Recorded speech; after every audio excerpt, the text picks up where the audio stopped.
Bienvenue mes très chers, bienvenue sur la chaîne d'Alice. C'est le pays des merveilles en ce moment, ne trouvez-vous pas? Il s'en passe de drôles de choses.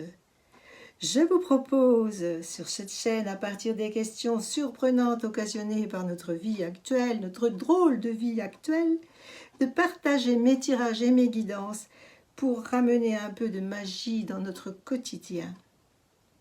Aujourd'hui, la question est « Ah, messieurs, que sont vos poils devenus ?» Mais avant de continuer sur le thème, j'aimerais revenir sur les questions que l'on m'a posées au sujet de la respiration de la vague. Respiration très intéressante, puisqu'il s'agit de détendre le corps avant le sommeil, éventuellement, ou avant la relaxation. Ça marche très bien pour les petits-enfants et aussi pour les grands. L'idée, c'est de plusieurs temps. Un temps d'inspire, un temps d'expire, avec des temps d'arrêt à l'expire plein et à l'inspire plein. Donc on va compter jusqu'à 3 au moment où on va inspirer en collant le nombril sur le fond de la cage thoracique. Évidemment, on est allongé sur le dos, bien sûr, puisqu'on veut dormir ou se détend. Donc on va coller sur le nombril, sur la cage thoracique à l'inspire et on va compter jusqu'à 3. On va bloquer à l'inspire et à ce moment-là, on va préparer sa bouche pour souffler par la bouche et ressouffler en ramenant l'air dans le ventre de façon à ce que le ventre fasse comme un gros ballon, dirait-on aux enfants, un gros ballon le plus gros possible. Et là, on va tenir pendant 6 à 7 temps. Et on va rester 1 ou 2 secondes à l'expire. Et on va faire ça 3 fois. Inspire, je colle mon nombril sur ma cage thoracique, je monte ma respiration dans ma poitrine sur 3 temps, je bloque sur 2 ou 3 temps et je souffle de toutes mes forces en sortant mon ventre le plus gros possible. Et là, je vais mettre 6 temps minimum de manière à appuyer sur la respiration, l'expiration, le ventre gonflé. On peut y ajouter des intentions pour ceux qui le veuillent au niveau du nettoyage de la journée ou de la gratitude au niveau de l'inspire. Et on va recommencer 3 fois de suite. Et cette respiration est très intéressante. Essayez-la et vous m'en direz des nouvelles. Donc la question du jour était « Messieurs, que sont poils devenus ?» Figurez-vous que l'autre jour, je vais chez ma fille, j'ai des petits-fils, je pénètre dans le lavatory, enfin ça veut dire les WC, voilà, et je vois 2 paquets de Vite, V2ET, et ces paquets de Vite, cette marque Vite, je la connais très très bien, puisque c'est la marque avec laquelle toute ma vie je me suis épilée, mes copines se sont épilées, les poils. Alors j'écarquille les yeux, puis je me dis, c'est pas la salle de bain de ma fille, c'est celle de mes petits-fils. Alors que se passe-t-il? Et je regarde sur la boîte et c'était marqué Vite masculin. Ah, ces enfants-là, ils ont 13 et 16 ans. C'est mes petits-fils. Bien. Je commence à penser à quelques réflexions que m'ont fait les esthéticiennes par rapport à la fréquentation de plus en plus importante des hommes dans leurs épilations, dans leurs propositions d'épilation. Et je me dis quand même, c'est quand même quelque chose qui me contrarie, cette histoire, parce que qu'en est-il de la virilité aujourd'hui? Qu'est-ce qui se passe? Alors je me suis mis à une petite enquête, je me suis adonnée à une petite enquête que je vais vous confier aujourd'hui. Si vous le voulez bien, mes très chers. Il serait donc plus d'1 sur 2 à raser tout ou une partie de leur corps, ces messieurs. Les hommes apprécieraient de moins en moins leurs poils. Par coquetterie, pour faire plaisir, ou pour aller à la plage, ou pour aller au bain, par hygiène, ou pour faire plaisir à leur conjointe ou à leur partenaire. Alors, allons plus loin dans les analyses. Le site de rencontre Emmanuel en 2014 a fait une enquête, alors c'est déjà vieux, je m'excuse, moi je débarque là, hein. 37% des femmes pensent que le poil c'est sale. Il s'agit de débroussailler l'histoire, n'est-ce pas, le sujet. Nos sociétés modernes seraient très hygiéniques, le poil évoquerait la saleté, et ça, ce qui sent, et pire, tous les résidus corporels qui peuvent rester collés au poil, l'urine, la sueur, tout ce qu'on voudrait oublier, et qui n'est certainement pas associé à l'élégance. 63% des femmes préfèrent les hommes poilus, 85% des femmes voient l'épilation comme une contrainte. Oui, ça, je l'ai vécu. Les hommes poilus, c'est plutôt sympa, les gros nounours. Les contraintes de l'épilation, ben nous, on a toujours fait, on s'est toujours adapté à nos conditions féminines, on a supporté nos règles toute notre vie, et puis les douleurs, etc., etc., les accouchements et les poils, ça faisait partie des contraintes de la femme. 53% des femmes pensent que les images érotiques ou pornographiques omniprésentes sur Internet ou dans les médias influencent leur choix en matière d'épilation. 81% des femmes célibataires s'épilent avant un rendez-vous, ça c'était classique. 62% des femmes sont déjà passées à côté d'une partie de jambe en l'air car elles n'étaient pas épilées, ça classique, je l'ai vécu, peut-être vous aussi. Et dans la vie de couple, 71% des femmes s'adaptent aux préférences de celui qui partage leur vie, mais seuls 18% sont prêtes à arrêter de s'épiler si leur partenaire leur demandait. En revanche, 34% seraient prêts à s'épiler intégralement si leur partenaire leur demanderait. Ok.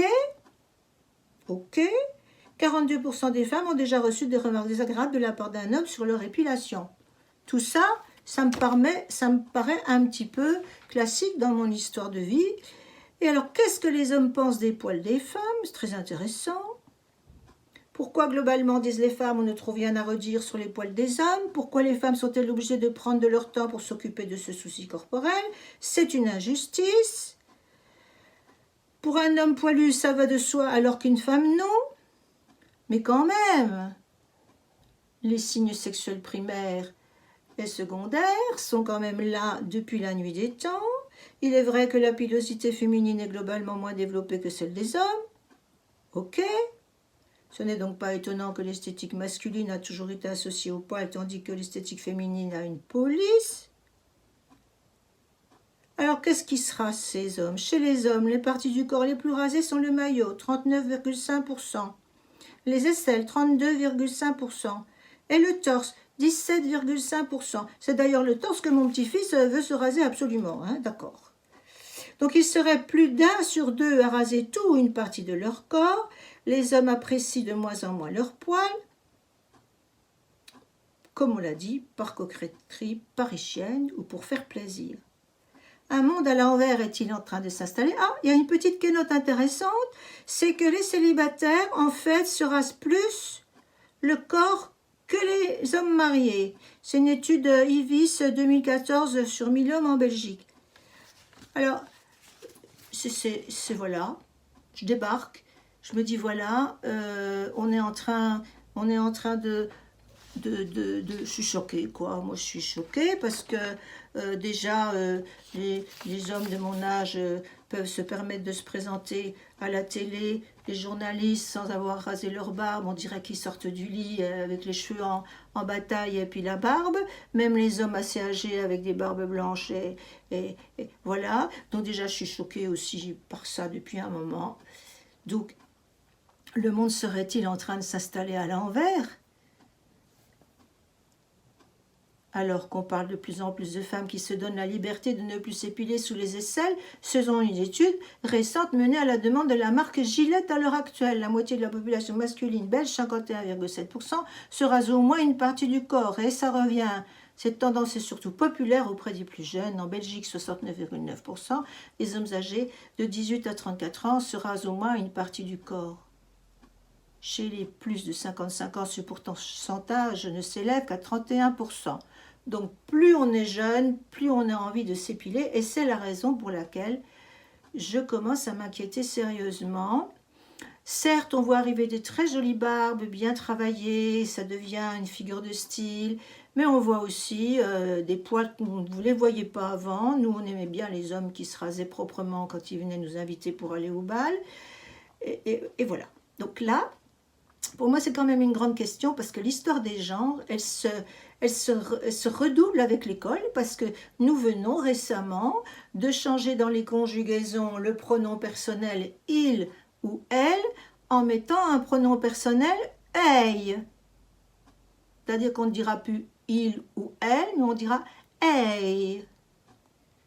Et vous avez entendu certainement comme moi que quelque part, je crois que c'est en Allemagne, on a déjà rédigé des documents administratifs en mettant une troisième case pour un troisième genre. Alors, va-t-on vers une uniformisation des genres? Quelle va être la société que mes petits-fils et les vôtres vont vivre demain? Une société hermaphrodite, bisexuée, androgyne, chacun étant doté de caractères des deux sexes? Moi, je trouve ça rigolo quand même de voir ce que nous diraient nos guides, ce que diraient les cartes par rapport à un sujet comme ça.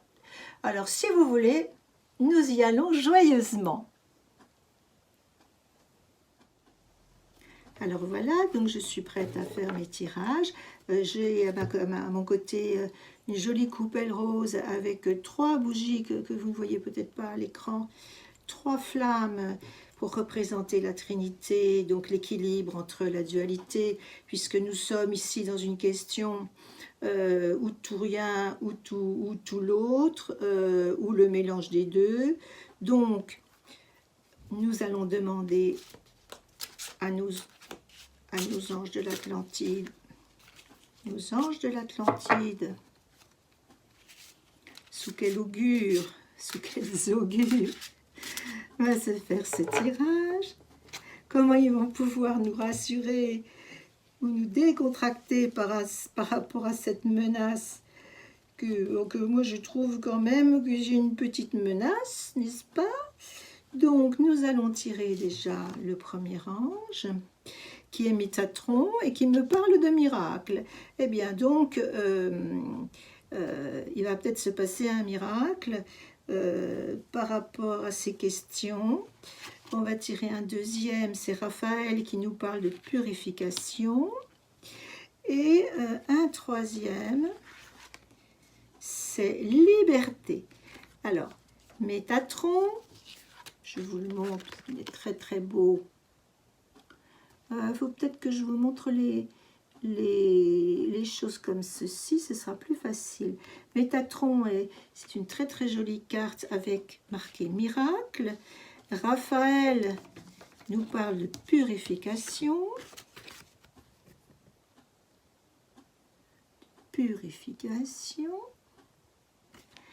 Et Uriel nous parle de liberté.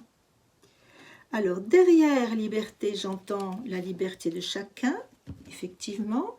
Déjà une première réponse, c'est chacun a tout à fait le droit de faire comme il l'entend par rapport à ses signes, par rapport à sa façon de se raser, de se dépoiler ou de ne pas se dépoiler, ou même voir de se raser les cheveux ou pas se raser les cheveux. Raphaël me parle de purification, donc il y aurait quand même une note de positivité par rapport au fait que là on est dans quelque chose qui évolue au niveau de la société vers une purification. Est-ce que c'est une purification par rapport à la sexualité débridée? Pour l'instant c'est pas trop.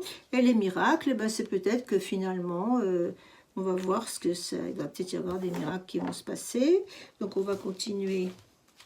Donc déjà, des cartes de l'Atlantide me disent pas trop m'affoler.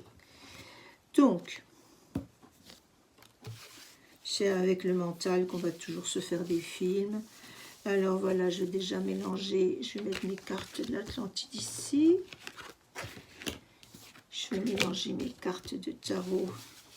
Alors j'ai des petites cartes de tarot, elles sont trop mimi, hein, mes petites cartes de tarot. Elles sont mimi comme tout. Donc je vais, mon tarot initiatique, ramener tout ça. C'est plus difficile à manipuler. Et puis on va regarder qu'est-ce que ça donne. Et on va ensuite mélanger les autres. Alors, je vais en tirer, je vais peut-être les tirer en carré, aujourd'hui en croix.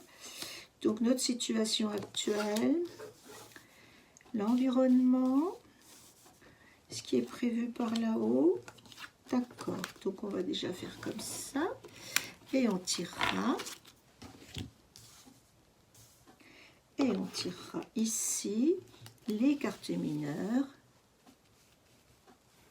On va pousser un peu la bougie. Alors, notre situation actuelle... Donc, la situation actuelle, c'est que y a une demande de voilà, on a quand même une réponse par rapport à des cartes qui sont toutes à l'envers. Hein. Donc, on marche un peu sur la tête dans ces histoires-là.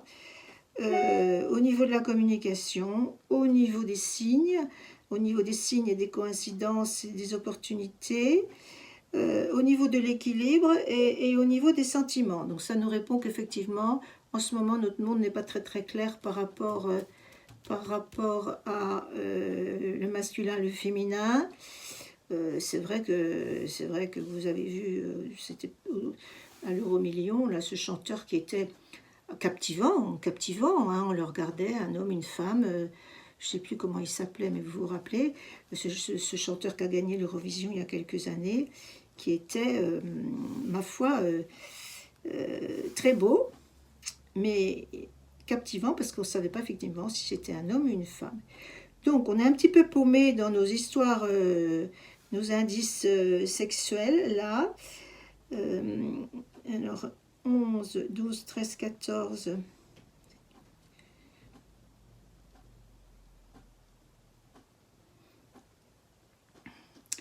Et on va mettre maintenant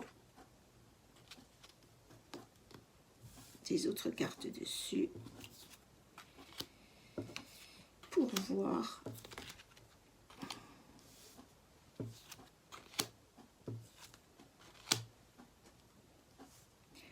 Alors, au niveau de la communication, de l'expression qui est à l'envers,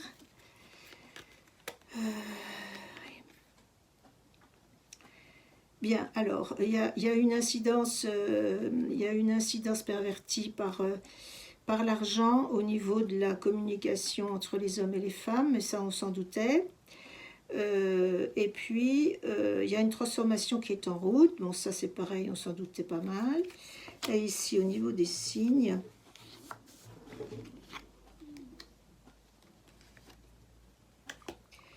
il va arriver quelque... Alors au niveau des signes, effectivement, on n'a pas vu venir... ces histoires-là. Et c'est vrai qu'au niveau de l'école, on professe tout petit maintenant de l'éducation sexuelle. Soi-disant, le but c'est la prévention pour qu'ils se rendent compte quand ils se sentent agressés. Après, il y a peut-être des inconvénients à les éveiller un peu trop tôt à ça, ou est-ce que ce ne soit pas les parents qui le fassent, ou est-ce que ce soit les parents qui le fassent. Enfin, de toute façon, personne n'a la réponse, c'est difficile à gérer ces histoires. Alors, au niveau de la justice, on nous raconte un truc comme quoi l'équilibre est rompu, et cavalier de denier, et voilà.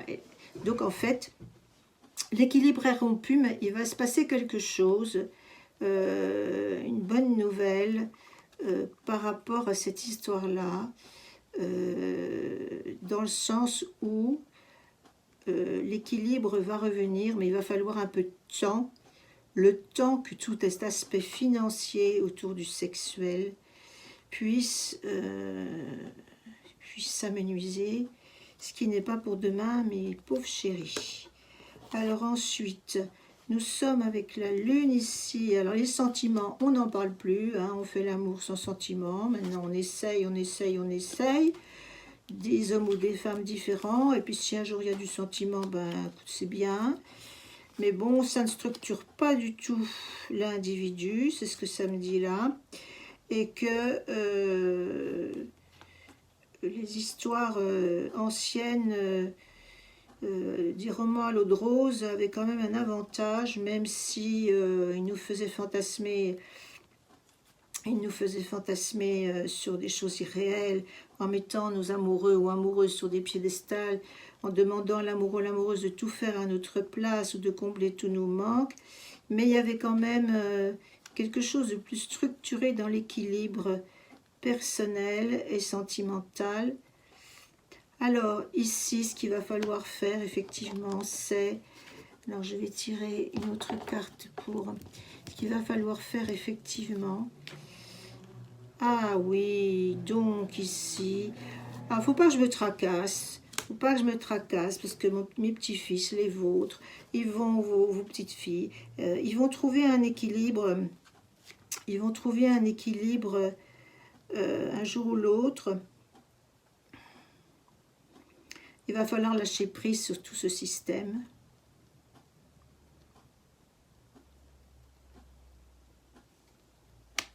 Parce que c'est stressant. Parce que c'est très stressant, ce système actuel. C'est hyper stressant de ne pas savoir qui je suis, de ne pas savoir où je vais, de ne pas savoir qui je suis vraiment. Et effectivement, il y aura donc un équilibre qui va se faire entre les gens qui auront là. Alors c'est là où on parlera peut-être de la purification et de la liberté. C'est qu'il y aura un équilibre qui va se faire par rapport au choix individuel de chaque personne au niveau des choix sexués ou soit voilà, au niveau des choix sexuels vont être bien définis. Il va falloir se structurer et décider une fois pour toutes de ce qu'on va être. Et puis la carte de Métatron me parle parce que vous voyez, elle a la main d'un petit bébé dans la main. L'ange tient le petit bébé dans la main et ça nous présume, ça nous prépare, nous prépare à du miracle, dans le sens où les petits enfants qui vont arriver ou qui arrivent déjà, c'est eux qui vont travailler énormément à purifier, justement, puisqu'on a cette carte de purification, à purifier notre société et à éviter qu'elle soit dominée par des objectifs, on va dire, plus que des, je ne dirais pas le mot, n'est-ce pas, par rapport au sexe. Donc, on est bien d'accord que les cartes m'ont répondu que tout était à l'envers, hein, aussi bien la communication entre les êtres que les signes, on n'écoute rien des signes du ciel, et puis il y a un déséquilibre notoire avec un besoin de se remettre à l'endroit, mais on sait que ça va se faire, on sait qu'il y aura quelque chose qui va arriver et qui va nous permettre de rectifier les choses, ou du moins de donner une bonne mesure à toutes ces histoires. Donc, messieurs et mesdames, mettez bien les poils où vous voulez. Moi, Alice, je vais arrêter de me faire du souci. Je vais regarder, observer. Et puis, moi-même, au niveau de ma personne, je vais voir quel petit miracle je pourrais faire en moi. Qu'est-ce que je pourrais purifier en moi. Et quelle liberté je pourrais encore acquérir. Puisque c'est ces anges qui sont en train de me parler. Donc, je vais aller regarder dans mes petites solutions personnelles par rapport aux soins des couleurs. Alors, j'ai toujours les couleurs basiques, hein, le rouge, l'orange, le jaune. Et vous savez que la vibration des couleurs, c'est quelque chose, on va mettre le vert avant le bleu. La vibration des couleurs, l'arc-en-ciel, c'est pas anodin, n'est-ce pas? Et ce sont des fréquences. Et lesquelles fréquences vont nous aider au quotidien à nous renforcer dans la joie de vivre ou à nous poser les bonnes questions. Alors, je vais donc retourner mes cartes et regarder comment je peux aujourd'hui sortir de cette question existentielle, ne plus stresser quand je vais voir le vide homme sur la salle d'eau de mes petits-fils, je vais quand même leur expliquer que quand ça repousse, c'est dur, et plus tu rases, et plus tu coupes, et plus ça repousse dur, et que ça fait mal, et que nous les femmes, ben, on n'aime pas trop quand ça gratte. Donc, prendre leurs responsabilités aussi, parce que plus tu les rases, plus ils sont fortifiés, ces poils de la poitrine. Et puis, c'est plus trop agréable à caresser, vous êtes bien d'accord? Donc, nos petits nounours, nos petits amours qu'on appelait nos nounours, hein, parce que beaucoup d'amoureux appellent leur conjoint, d'amoureuses appellent leur conjoint mon gros nounours. Ben, les gros nounours, s'ils sont tout irritants, avec des poils tout durs et qui dressent, ça va quand même pas être génial. Hein. Donc, je vais regarder ce que je pourrais faire avec les cartes. Donc ici, on me ressort l'orange, c'est déjà la même chose que l'autre jour. Alors, c'est arrête de te casser la tête, n'est-ce pas, avec ton mental et puis tes idées. Et puis regarde la couleur orange le plus possible. Imprègne-toi de la couleur orange. Respire bien dans ton ventre. Fais confiance dans ta propre créativité. Respire dans le ventre comme le Bouddha. Vous savez, le Bouddha, il a un gros ventre, hein, mais c'est parce qu'il est dans la paix totale. Et puis, bon, bah, écoutez, si la société a des dérives qui sont choquantes par rapport au poil des hommes, ben, on saura peut-être dire à notre amoureux, écoute, moi, je voudrais que ce soit comme ci ou comme ça. Puis, comme on l'a lu tout à l'heure, a priori, quand les amoureux demandent, l'autre s'exécute. Donc là-dessus, je vous quitte, mes très chers amis. Mes très chers, si vous avez des questions existentielles qui vous tarabustent la tête, et si vous voulez qu'on aille regarder aussi le pourquoi du comment, vous pouvez me mettre un message dans le chat. Vous pouvez aussi appuyer sur la petite cloche, mettre le pouce en l'air, et puis on peut s'amuser encore quelques temps comme ça, tous ensemble, par rapport à des trucs quand même incroyables qui choquent notre éducation. Peut-être pour la meilleure chose, je ne sais pas pour l'instant. Je sais que le monde change, que tout va changer, que tout est en train de changer. Mais là où je m'accroche énormément, c'est sur les valeurs. Et pour moi, les signes sexuels sont quand même la base de la vie. Je vous dis à tout bientôt, mes très chers, pour une prochaine rencontre. Si vous avez passé un bon moment avec Alice, cliquez sur le pouce en l'air, abonnez-vous, c'est gratuit. Et revenez-moi. À très vite.